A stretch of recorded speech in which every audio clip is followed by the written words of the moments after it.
So one of the things that I find incredibly annoying about our current modern society is what gets the attention. Now, I'm sure you guys have seen this meme floating around. It's gotten a lot of attention due to the fact that Elon Musk recently replied to it, which essentially shows that all of these different combinations of crime, black on white, Hispanic versus black on Hispanic, and all that, are significantly higher than the white on black category, but as you can see in the camera, all they seem to focus on is white on black instances, which are among the rarest of instances. And this is despite the fact that what they end up trying to make national news sometimes doesn't even amount to crimes. I mean, the argument between Amy Cooper and Christian Cooper, despite the fact that Christian Cooper admitted in his original Facebook post that he was threatening to steal this woman's dog, hence her freaking out and calling 911, got national attention for years,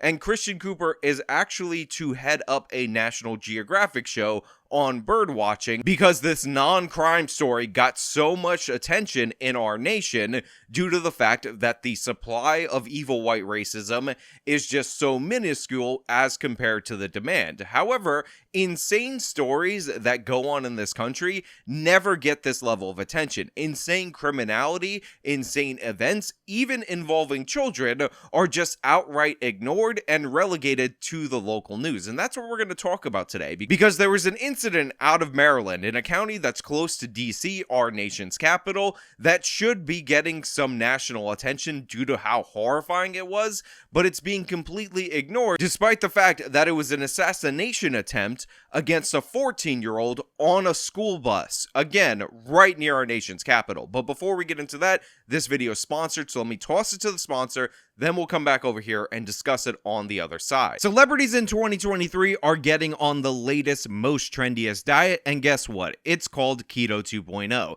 Keto 2.0 essentially works by utilizing some of the principles of the keto diet without all of the restrictions and whatnot associated with it. And one of the best ways you can start your Keto 2.0 journey is going over to ketowithjustice.com, getting this Wunderbar keto powder for yourself, and you could try it for a 60-day money-back guarantee, 51% off. But wait, there's more. If you order this month, you will get a PDF for free called the 14 Most Ketogenic Foods. And on top of that, we're going to throw in the VIP and fitness coaching for those of you who go and click the link in the description of this video. Can't beat that deal. Elevate your ketones. Try this powder, 51% off, ketowithjustice.com. It happened late Monday afternoon on a bus carrying students home from the Prince George's County Alternative Middle School. A 14-year-old boy, attacked by three others, rushed aboard at a stop. The attack happening here along Iverson Street. The bus pulling up, stopping. One girl gets off, but the three others jump on the bus and immediately pull out that gun. So first of all, I always will appreciate and love and have a soft spot in my heart for the local news, and I appreciate this reporter attempting to act out the motions as if he's miming the story for those of us who can't hear what he's saying. So thank you so much, local news reporter, for doing so. But what he said is far more important. We have a school bus. It drops off a student. Three masked would-be assassins are waiting in the wings. They jump on the school bus, pull out a gun, and approach a 14-year-old on the bus. That is their intended target. This was an attempted murder. Plain and simple. Let's call it what it is. Martin Diggs, head of the Bus Drivers Union, describes a ruthless attack. Pulled the trigger 3 times, but for some reason, by the grace of God, the gun didn't go off. So I do appreciate the bus union operator saying that this was an attempted murder. We should call it what it is. Yeah, 100%. This was an attempted murder, an attempted execution of a 14-year-old on a school bus right near our nation's capital, and again, it is not getting the attention that it deserved. Now, fortunately, even though these teenagers that jumped on this bus pointed the gun directly at this 14-year-old's head and pulled the trigger, the gun jammed or something like that. Then they pointed it at his chest, the gun jammed again, and by the grace of God, this 14-year-old is still alive. And bullets flew out of the gun. Multiple sources confirming the bus's onboard video system recording the whole thing. A point-blank attempt to shoot the middle schooler in the head. But despite the fact that there is kind of a miracle element to this story, this should be shocking to the conscience of the American people. And remember, All of these people who don't talk about this, who ignore these stories, who pretend like it's no big deal, are nonstop talking about so-called school violence, gun violence related to schools, and black people being victimized by crimes. Well, here you have a 14-year-old black kid in an alternative school riding the bus home, and people jump on the bus and attempt to murder him. They attempt to execute him, attempt to shoot him point blank. And by the way, we have it caught on video. And when the gun didn't fire after 3 tries, a physical beating before the attackers ran off. So then they beat the crap out of this kid, and then they take off. And again, fortunately, it was just an assault, because this was clearly and obviously an attempted murder that, of course, is not worthy of national news or anything like that. We have too many white women getting into reasonable arguments with black people throughout this country to cover, to focus on, to spend a year on, in order to not talk about this local news story that's honestly no big deal. I mean, we're concerned about kids and black lives and all that, but not this kid and not this black life, because we need to search out and look for the evil white racists. I think some white supremacy might be nearby. I have to pay more attention to that, and thus I'm going to ignore all these other instances of more significant violent crime, because God forbid we talk about what's actually a threat to young black men and teenagers in the United States of America. Let's quote the statistic that guns are the leading cause of death for children under the age of 20. That's what the stat actually says, but they like to say children, and most of that is teenagers, and most of that is black teenagers. Let's just quote that statistic, but never actually address those specifics of the statistic, that it is black teenagers most increasingly at threat for gun violence, wildly disproportionately, and it's virtually unchanged for other racial demographics in the United States of America. If we actually address that problem, then we could point out that maybe these soft on crime laws that are going soft specifically on youth offenders, specifically in possession of firearms, are backfiring insanely, and maybe we should course correct. But no, we can't do that. We can't talk about that, because we need to talk about the Neely situation, which again, by all accounts of everybody on the train, was a guy threatening a bunch of different people. You know, it's only when somebody steps up that happens to be a white person, and we have an ambiguous case in order to draw racial narratives from, then we can talk about it then. We are outraged as a district, horrified that this incident did occur. Oscar Coleman is Associate Superintendent of Prince George's Schools.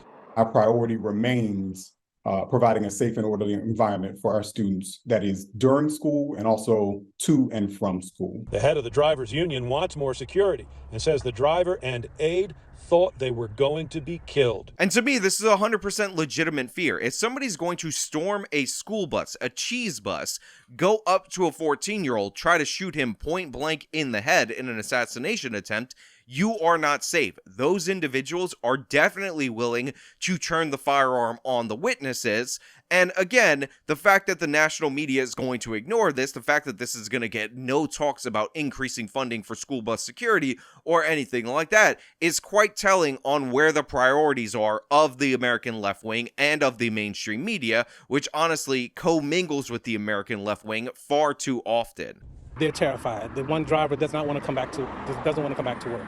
They're terrified. They don't even want to come out of the house. Yeah, perfectly understandable. I would not want to go back to work either. And also, as we're going to find out when we go into the next news segment that covers this story, you can understand it, because what the bus driver is actually afraid of is retaliation, because the driver spoke up about the attempted assassination.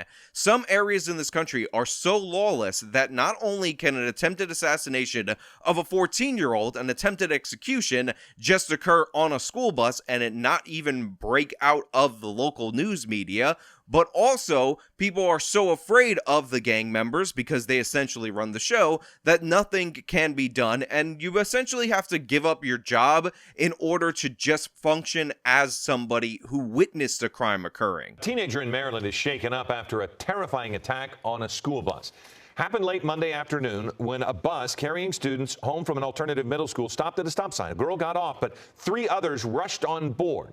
The bus driver said she saw the suspects try to shoot the boy in the head. Investigators say at that point, one of the suspects then pointed a gun at the boy's chest and pulled the trigger, but the gun jammed. Now, for those of you who are listening on Google Podcasts, Apple Podcasts, or Spotify, links in the description for those versions of the show, you could see these masked individuals and the firearm on a school bus pinning this kid down and pulling the trigger as reported. Now, there's still images from the surveillance video. The video has not been released.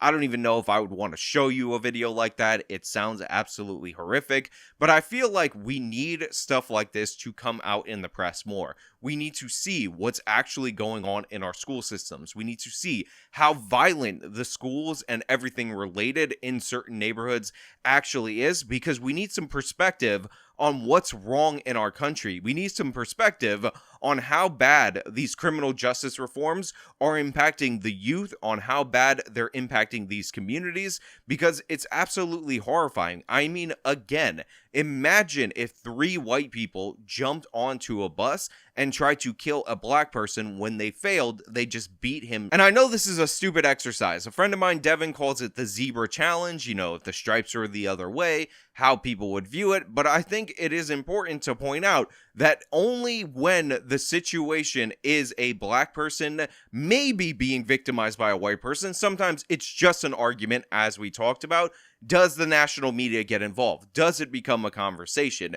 Does it start to interest people in discussing criminality and consequences for the criminal? Otherwise, it's just relegated to local news. And even though this is a horrifying scenario, a horrifying prospect, the parent of this kid must be shocked and, again, terrified on what potentially could have happened to her kid.